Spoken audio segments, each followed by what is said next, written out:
오늘 설교의 제목이 여주동행입니다. 네, 설교 제목이 나와야 됩니다. 설교 제목이 한 번만 더 보여주세요. 네, 설교 제목 같이 한번 읽어볼까요? 시작. 이거 조금만 보여주세요. 그대로 함께 더불어 여자입니다. 그 다음에 주인 주자 주님과 함께 동행은 뭐 아시니까요? 주님과 함께 동행한다. 여주동행 한 번만 더 읽어볼까요? 시작. 여주동행, 여주까지 같이 간다는 뜻 아닙니다. 감사합니다. 2부 때는 조금 웃어주셔서 1부 때는 제 마음이 낙심됐었는데 이게 가고 주님과 함께 동행한다. 이게 뭐 어디서 시작된 말인지 찾아보니까 그 근원은 잘 모르겠더라고요. 우리 신앙의 선배님들이 이렇게 사자성어처럼 주님과 동행한다, 이런 이제 말로 뜻으로 이렇게 해놨는데요. 주님과 동행하는 분들의 이야기들이 우리가 많이 알고 있죠. 뭐 성경을 보면 구약 성경에 누굽니까? 에녹 같은 분, 요셉, 뭐 엘리야, 다윗 같은 분들 다 주님과 동행한 분들이었죠. 신약에는 뭐 사도들, 또 뭐 바울 같은 분들 주님과 동행하는 귀한 사람들이었고, 또 역사적으로 교회의 역사적으로 보면 뭐 많은 분들이 있지만 대표적으로 생각해 보면 뭐 칼빈이나 루터 같은 종교 개혁자분들, 또 우리나라로 치면 좀 좁게 보면 우리 주기철 목사님, 손양원 목사님, 이런 분들 다 주님과 동행한 삶을 사셨던 분이죠. 그래서 주님과 동행하는 삶, 모든 그리스도인들이 바라는 삶이고, 또 여전히 저와 여러분도 그렇게 주님과 동행하기를 소망하고 갈망하고 있는 줄 믿습니다. 아멘이시죠? 여러분들 정말로 주님과 동행하기를 소망하시죠? 아멘. 우리가 주님과 동행하기를 소망한단 말이에요. 저도 그렇거든요. 그런데 우리가 또 소망하고 갈망하는 여주동행, 주님과 동행하는 삶이지만 이 한자어 네 글자에 해석할 때 주어를 뭘로 생각하느냐에 따라서 의미가 완전히 바뀌어지게 됩니다. 예를 들면 주님과 동행하는데 내가 주님과 동행한다 라고 생각하면 주어가 내가 되면요, 내가 주님을 따라가는 거죠. 내가 주님이 원하시는 대로 하려고 노력하고 애쓰가는 그런 삶이 되죠. 뭐 이것도 뭐 의미가 전혀 없는 건 아니겠지만, 그런데 여러분, 진짜 이 여주 동행의 의미는 주어가 내가 아니라 주님이 주어입니다. 주님이 나와 동행해 주신다는 뜻인 거죠. 여러분, 이것처럼 우리 신앙생활이라는 게요, 주어가 누구이냐, 주어를 누구로 인식하느냐에 따라서, 신앙의 주체가 누구이냐에 따라서 의미가 완전히 달라지고 신앙생활이 완전히 달라지는 그런 양상이 생길 수 있는데, 그렇게 주님으로 인해서 주어가 완전히 바뀜으로 해서 신앙생활의 양상이, 그 인생에 대한 해석이 완전히 바뀐 사람들의 이야기가 오늘 나오고 있거든요. 이제 우리 첫 번째 주제 같이 한번 읽어보도록 하겠습니다. 같이 읽습니다. 시작. 주님을 따라갔던 길을 되돌아오는 두 제자. 자, 오늘 본문은 지난 시간에서 이제 이어지는 내용입니다. 이제 오늘 이제 날짜가 어떻게 되냐면 예수님이 부활하신 바로 그날입니다. 안식 후 첫날. 그래가지고 예수님이 죽으신 지 사흘째 되는 날이고, 지난주 봤던 대로 여인들이 아침 일찍 가서 예수님의 시체를 갖다가 이렇게 향품을 바르려고 갔다가 예수님의 시체가 없는 빈 무덤만 발견하고 세마포만 이렇게 쌓여져 있는 모습을 보고, 천사들이 예수님이 왜 산자를 죽은 자 가운데서 찾느냐 하고 말씀대로 살아나셨다, 그 말 듣고 가서 제자들한테 얘기했던 바로 그날 오후인 거예요.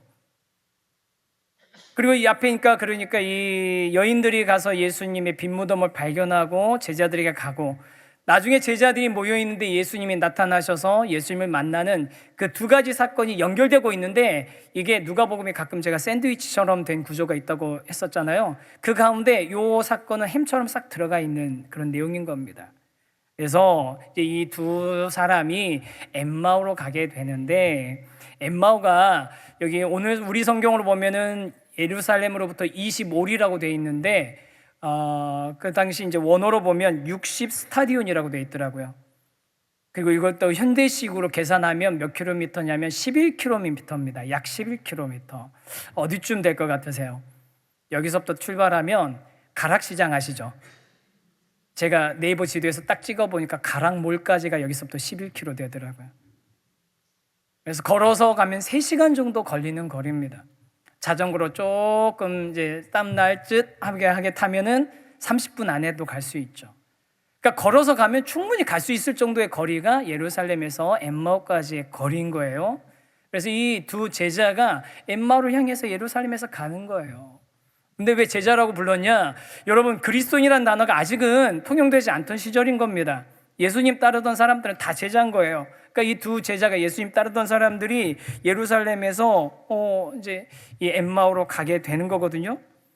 근데 이제 두 사람이 엠마오로 가니까 엠마오가 이 두 사람의 고향이었던 거 아니냐라고 생각하는 분도 있고, 또 두 사람 중에 한 사람 이름만 나오니까 둘이 부부였던 거 아니냐라고 하는 사람도 있습니다. 모르겠어요. 그런 성경에 안 나온 거니까. 어찌됐든 상관없습니다. 어찌됐든 이 두 사람이 예루살렘까지 예수님 따라갔던 거예요. 예수님 따라서 예루살렘까지 간 겁니다. 그리고 예수님 돌아가시니까 아직 무교절 절기를 지키고 있기 때문에 만약 절기만 지키러 갔었으면 어떻게 하고 있어야 돼요? 계속 예루살렘에 남아 있어야 되는데 예수님 돌아가시니까 지금 엠마오로 가고 있는 거죠.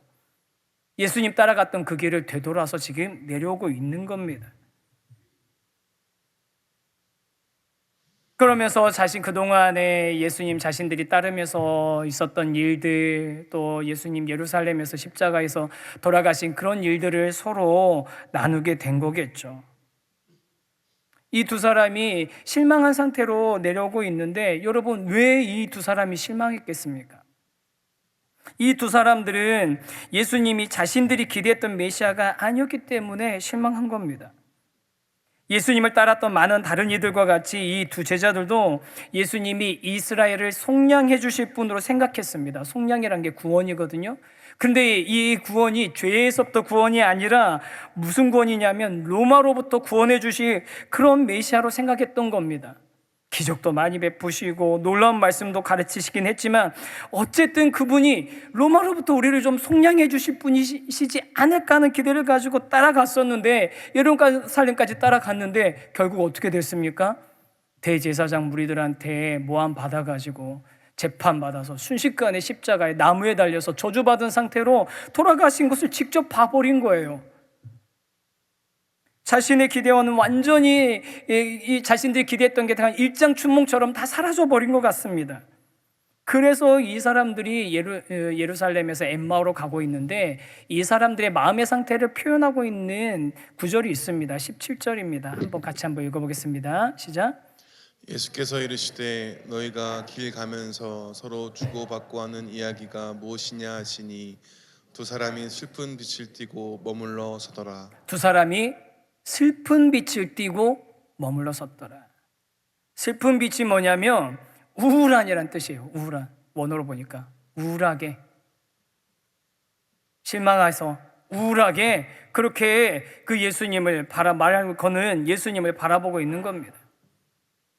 예수님을 믿고 따라보려고 했고, 그에게 뭔가 기대를 걸었고, 또 그가 뭔가 내가 원하는 것을 이루어주시기를 간절히 바랬고, 될지도 모른다라고 했었는데, 그런데 내 기대대로 되지 않은 겁니다.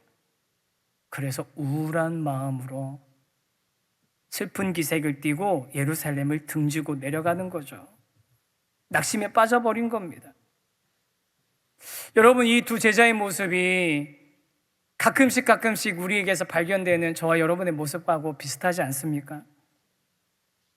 예수님을 좀 믿어보려고 했는데, 신앙생활 좀 잘해보려고 했는데, 한번 말씀대로 한번 살아보려고 했는데, 열심히 훈련도 해보고 열심히 성경도 읽어보고 막 했는데, 근데 막 내가 주인이 돼가지고 내가 열심히 돼서 막 해보려다 보니까 안 되는 거예요. 내 생각같이. 또 예수님 정말로 믿고 하나님 정말로 믿고 신뢰한다고 했는데, 그런데 내가 원하는 대로 안 이루어주시는 거예요. 그럼 어떻게 되는 거예요? 실망하고 우울해지고 낙심하고 등을 돌리고서 반대편으로 가게 돼버리는 거죠. 왜 이런 현상이 일어나냐면 신앙생활의 주어가 나이기 때문입니다. 내가 예수님을 따라가고 내가 그리스도인답게 살아보려고 하고 내가 믿는 거고 내가 결단하고 내가 헌신하고 나에 의해서 이루어지는 신앙생활이다 보니까 그것들이 깨지는 순간 어떻게 할 수가 없는 거예요. 아니, 물론 제가 드리는 이 말씀이 뭐 우리 신앙생활 열심히 하고 또 그리스도인답게 살려는 노력 열심히 하지 말라고, 그런 생활하는 거, 그런 노력이 아예 필요 없다라고 말씀드리는 게 아닙니다. 나 중심에 내가 주인이 되는, 내가 주체가 되는 그런 신앙생활을 할 때 그 결과가 이렇게 되기 쉽다라는, 아니 이렇게 될 확률이 매우 높다라는 말씀을 드리는 겁니다. 이 제자들이 그런 상태였어요. 내 기대가 깨지니까 실망해서 내려올 수밖에 없는 거죠. 이렇게 온통 그 실망, 낙심, 우울함으로 가득 차서 엠마오를 향해서 가고 있는 이 두 제자에게 부활하신 예수님께서 다가오시는 거죠. 부활하신 예수님이 이 두 제자에게 다가옵니다. 저는 좀 개인적으로 되게 궁금했어요. 예수님이, 아니 뭐 베드로도 있고 다른 제자들도 12제자들 막 기다리고 있었는데 그 12제자한테 먼저 가지 않으시고 이 엠마오로 가는 이 두 제자에게 먼저 나타나셨을까? 아니 순서상으로 보면 제자들한테 먼저 나타나셔서, 야 니들 나 다 버리고 도망갔었지, 나 부활했다, 약속했던 대로 이제부터 내 말 잘 들어라, 까불지 말고, 한마디 해주셨으면 이제 그때부터 정신 차리고 제자들이 예수님 잘 믿었을 것 같은데, 잘 섬겼을 것 같은데, 예수님 그렇게 하지 않으시는 거예요. 여러분, 이거 복음서 보면 예수님, 부활하신 예수님께서 나타나신 순서가 좀 이상하지 않으세요? 제일 먼저 복음서 다 뒤져보면 제일 먼저 부활하신 예수님 목격한 사람이 누구였는지 아십니까? 막달라 마리아입니다. 막달라 마리아가 누가복음에 보면 7 귀신 들렸다가 고침받았던 사람이에요. 그래서 예수님 따라갔던 여인이거든요. 여러분 생각해 보세요. 예수님을 처음 목격한 사람이 7 귀신 들렸다가 고침받았던 사람이랍니다. 그걸 다 알고 있던 사람들이 막달라 마리아, 부활하신 예수님 제가 만났어요, 예수님 살아나셨어요, 그러면 사람들이 뭐라고 했을 것 같으세요? 쟤 오늘 약 안 먹고 왔나 봐, 한동안 잠잠하더니 또 시작됐네, 그러지 않았겠습니까?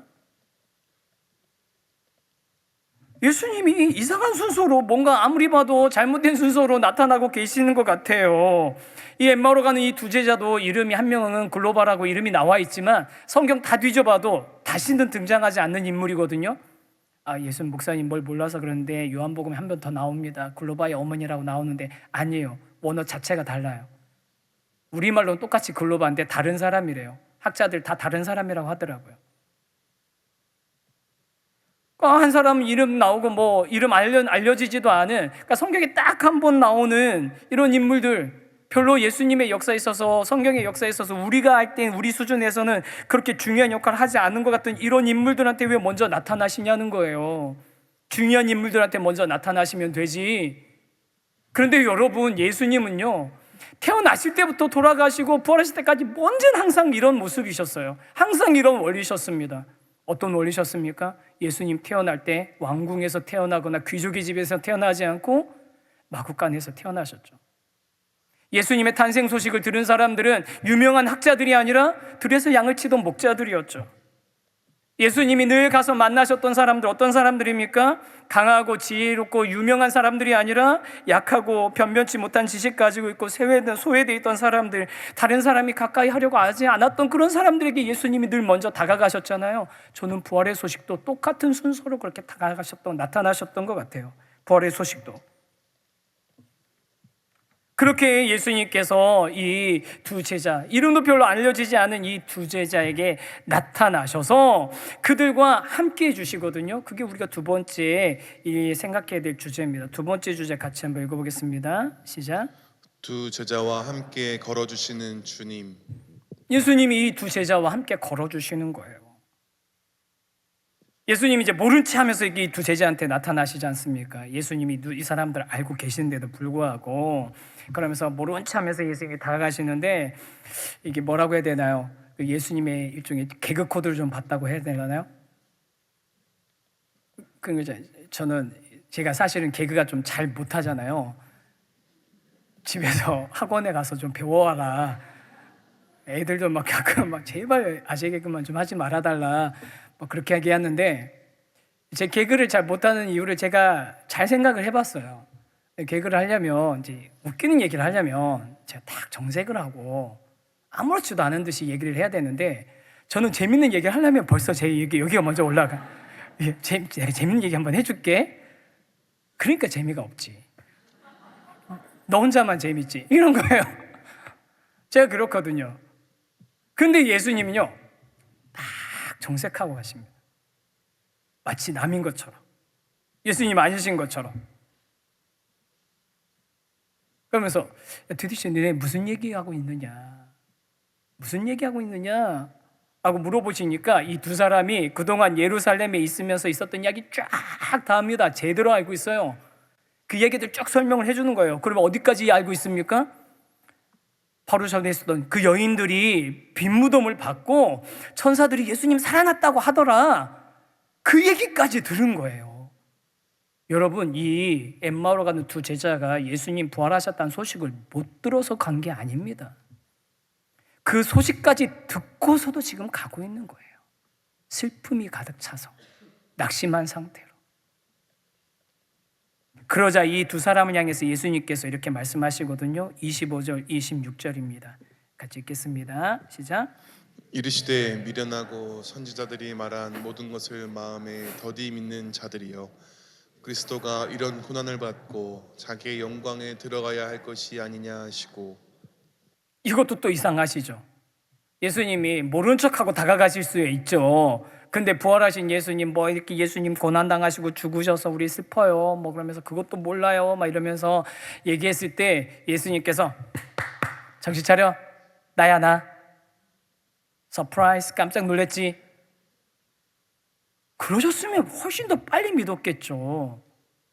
여러분, 부활하신 예수님을 직접 만났는데, 얼굴을 봤는데, 이야기를 나눴는데 훨씬 더 잘 믿었을 거 아닙니까? 그런데 예수님이 자신의 정체를 먼저 밝히지 않으시는 거예요. 그러면서 뭐라고 얘기하십니까? 모세로부터 선지자까지 모든 그 성경의 이야기가 자신에 관해서 기록된 것이라는 것을 차근차근 설명해 주십니다. 모세로부터. 여러분, 모세오경의 시작이 뭡니까? 모세오경의 시작이 뭐죠? 창세기, 성경의 시작인 창세기부터 모든 선지자의 말, 말라기 선지자까지 성경 전체죠. 예수님 당시에 구약 성경이 그 당시 성경하니까 성경 전체가 누구를 관해서 한 이야기라는 겁니까? 바로 예수 그리스도에 관한 말씀이라고. 그리고 그 예수님께서 고난당하시고 이후에 영광에 들어가시면서 부활하실 것을 성경이 다 이야기하고 있지 않느냐 라고 정확하게 말씀하고 계시는 거예요. 그거 알려주고 계시는 겁니다. 사랑하는 성도 여러분, 지난주에 이어서 오늘도 한 번 더 확실하게 말씀드립니다. 예수님의 부활을 믿고 예수님을 믿는 것은요, 예수님을 직접 만나고 얼굴 보고 대화 나눠야지 믿는 게 아니라 성경 말씀을 통해서 믿게 되는 것임을 확신하시기 바랍니다. 예수님의 부활은 어떻게 믿게 되는 거라고요? 성경 말씀을 통해서 믿게 되는 거예요. 여러분, 예수님 부활 안 믿어진다고 유튜브 찾아보시고 뭐 그러실 필요 없다는 겁니다. 하나님 안 믿어지신다고 누구 뭐 다른 사람 얘기하는 거 그러실 필요 없어요. 뭐 하시라고요? 성경 말씀을 창세기부터 계시록까지 그 성경 말씀을 통해서 여러분 예수님을 믿게 되시고 예수님의 부활도 믿게 되시고 그 성경을 통해서 드러나고 있는 하나님의 뜻을 예수 그리스도를 통해서 발견하게 되는 겁니다. 이걸 갖다가 한 가지 더 예수님께서 이 성경에 이 장치가 드러나 있거든요. 뭐냐면 이 두 사람이 눈이 가려워져서 예수님을 알아보지 못했다고 기록이 돼 있어요. 이게 이 사람들이 뭐 영안이 예수님 막 의심했고 그렇기 때문에 못 알아봤다 그런 뜻이 아니라 이 눈이 가려워졌다는 게 외부의 힘에 의해서 외부의 능력에 의해서 눈이 이렇게 막혀져 있었다, 볼 수 없게 가려진 상태였다 그런 뜻이거든요. 단어 자체가. 이게 무슨 얘기냐면 예수님께서 이 두 사람이 예수님을 먼저 알아보지 못하게 하셨다는 겁니다. 알아보지 못하게 하시고 대신 뭐 먼저 알려주셨다는 거예요? 성경 말씀을 알려주셨다는 거예요. 놀랍지 않으세요? 짠, 나야 하시면 끝날 걸 갖다가 그렇게 안 하시고 3시간, 2시간을 꾸준히 끝까지 걸으시면서 성경 창세기부터 그 끝까지, 선지자 끝까지 있었던 그 모든 말씀이 나에 관한 얘기잖아. 예수에 관한 얘기잖아. 예수님 고난당하시고 부활하셔야 된다고 성경에 다 나와 있잖아. 그 말씀을 통해서 이들이 예수님에 대해서 정확하게 확실하게 믿고 고백하게 만들고 계시는 겁니다. 사랑하는 성도님, 다시 한번 말씀드립니다. 예수님이 하나님이시고 예수님이 부활하셨다는 것, 우리가 뭘 통해서 믿을 수 있습니까? 성경 말씀을 통해서 믿을 수 있습니다. 예수님만이 성경의 유일한 주제이고 부활은 성경을 전체를 이해하는 열쇠가 되는 겁니다. 그래서 여러분, 성경을 통해서 예수님을 알게 되고 성경을 통해서 부활을 믿게 되며 동시에 예수님을 통해서 성경의 의미를 알게 되고 부활을 통해서 성경을 관통하는 하나님의 뜻과 계획, 예수님께서 이루신 일들을 우리가 알게 되는 거죠. 성경 없이 그걸 어떻게 알겠습니까? 그래서 예수님이 이 두 제자와 동행하시면서 말씀을 통해서 그리스도께서 죽으시고 부활하신 것의 참 의미를 깨닫게 해주시는 거죠. 여러분, 뒤에 나와 있는 표현이지만 이 두 제자가 예수님하고 그 한 3시간 정도 되는 거리를 이렇게 쭉 걸어가면서 말씀에 그냥 푹 빠져 있는 겁니다. 푹 빠져 있어요. 그래서 뭐라고 고백합니까? 그 말씀 들을 때 우리의 마음이 뜨겁지 않더냐? 뜨겁다는 게 뭐냐면 불 붙었다는 겁니다.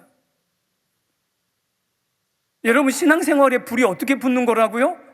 말씀으로 붙는 거예요, 여러분. 뭐 불 받아라 해가지고 장풍 받아가지고 파이어 해가지고 불 붙는 거 아닙니다. 말씀으로 불 붙는 겁니다. 믿음도 말씀으로 생기는 거고요. 불도요, 여러분 우리 마음의 불이 말씀으로 이루어지는 거예요. 이 자리에 계신 우리 귀한 성도님들, 여러분 마음에 말씀 때문에 예수님이 믿어지고 말씀 때문에 부활이 믿어지고 말씀 때문에 여러분의 가슴이 뜨거워지는 역사가 일어나게 되기를 주님의 이름으로 축원합니다. 그래서 이렇게 그 예수님 말씀에 푹 빠져가지고 엠마오까지 가다 보니까 벌써 그 3시간이 금방 지나갔을 것 같아요. 여러분 그거 아시잖아요. 막 아주 좋은 분 사람하고 이야기하면서 걷다 보면 야, 벌써 여기까지 왔어? 언제 여기까지 왔지? 하면서 벌써 엠마오까지 도착한 거예요. 근데 성경에 보니까 예수님은 더 그냥 가시려고 하시는데 이 두 사람이 예수님을 막 이제 집으로 좀 들어가시자고, 이제 좀 해가 좀 저물고 있고, 그러니까 더 가지 마시고 저희랑 같이 하룻밤 주무시고 가시라고, 식사라도 좀 하고 가시라고 막 안으로 모시거든요. 그리고 그렇게 예수님이 그들과 함께 들어가서 식사하시는 자리에서 이렇게 행동하십니다. 30절입니다. 같이 읽겠습니다. 그들과 함께 음식 잡수실 때에 떡을 가지사 축사하시고 떼어 그들에게 주시니. 함께 음식 잡수실 때 떡을 가지고 축사하시고 떼어 주셨습니다. 여러분 이것도 이상하지 않으세요? 오늘은 자꾸 제가 이상하지 않냐고 자꾸. 아니, 그 이상하지 않으세요? 여러분 지금 이 엠마오로 가는 두 사람이었잖아요. 그리고 엠마오에 도착했잖아요. 이 집은 이 두 사람 내 집이든 아니면은 뭐 빌린 숙소든 어쨌든 이 자리의 주인은 누굽니까? 두 제자죠. 예수님이 초청된 거잖아요. 손님이잖아요. 그런데 떡을 누가 축사하고 누가 떼어주십니까? 예수님이 떡을 축사하고 떼어주세요. 손님이 그걸 하고 있어요. 여러분, 주님이 이 제자들, 낙심해 있던 제자들에게 다가가셔서 그들과 동행해 주시고 또 그들이 함께 머물러 주시자라고 자기 집으로 초청해서 예수님이 그들에게 들어가셨는데 그 다음에 일어난 일이 뭡니까? 그 자리의 주인이 누가 되셨다고요? 그 식사 자리의 주인이 누구시라고요? 예수님이 되시는 겁니다. 여러분, 이게 영적인 믿음의 원리인 겁니다. 우리는 낙심해서 걸어가고 있을 때 우리에게 찾아오신 분이 누구시라고요? 예수님이십니다. 우리가 그분을 모시고 영접하면 마치 우리가 주인이 돼서 그분을 손님으로 모신 것 같은데, 그런데 그분이 우리 삶 가운데 들어오셨을 때 어떤 일이 일어난다고요? 그분이 우리 주인이 되어주시는 거예요. 여러분, 예수님을 영접한다는 건 이런 의미입니다. 내가 초청했으니까 내가 주인이고 예수님은 내 방에서 그냥 내가 대접해드리는 거 받는 손님으로 계세요가 아니에요. 내가 초청한 것 같은데 그분이 들어오셨을 때 어떤 일이 일어나냐면 그분이 이 떡을 가지고 축사하시면서 떼어서 나눠주시는 우리 삶의 주인이 되시는 일이 일어나게 되는 겁니다. 그게 예수님을 영접하는 겁니다. 그게 예수님을 영접하는 거예요. 그렇게 예수님이 떡을 가져서 축사하시고 떼어주실 때 이 두 제자가 기억하는 장면이 있었겠죠. 뭐였겠습니까? 예? 뭐 여기서 이렇게 조금 이렇게 아주 제가 그 속촉촉 얘기하시는데 최후의 만찬 아닙니다. 왜냐하면 최후의 만찬은요 성경에 다 보면 12제자만 같이 했어요. 찾아보세요. 12제자만 가 있었다고 모든 복음서가 다 기록하고 있습니다. 이거 말고 있어요. 날은 저물어 가고 있고.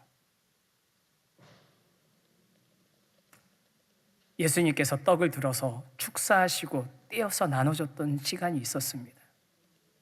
오병이어입니다. 아마 이 두 제자 그때 그 자리에 있지 않았을까요? 상상해보면 누가복음 9장 16절에 이렇게 나와 있습니다. 같이 한번 읽어볼까요? 시작. 예수께서 떡 5개와 물고기 2마리를 가지사 하늘을 우러러 축사하시고 떼어 제자들에게 주어 무리에게 나누어 주게 하시니. 이때 상황과 환경이 뭐였습니까? 날은 저물어 가고 이곳은 빈들입니다.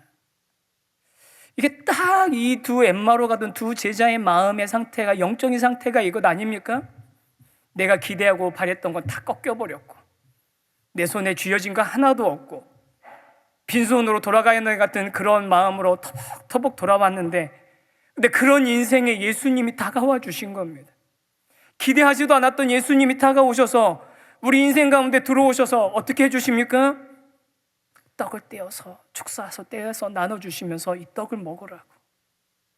그 떡을 받아든 순간 이 두 사람들의 눈이 띄어진 거예요. 그 떡을 받아든 순간, 그때 그 전에도 그 빈들에서 날 저물어 갈 때 우리에게 떡을 주셨던 그 예수님이 생각난 거예요. 눈이 띄어졌습니다. 그리고 그들은 그 자리에서 일어나서 그 밤에 다시 3시간을 거슬러 올라가서 예루살렘에 가서 제자들에게 가서 우리가 예수님 만났다고, 부활하신 예수님이 증인이 되는 거죠.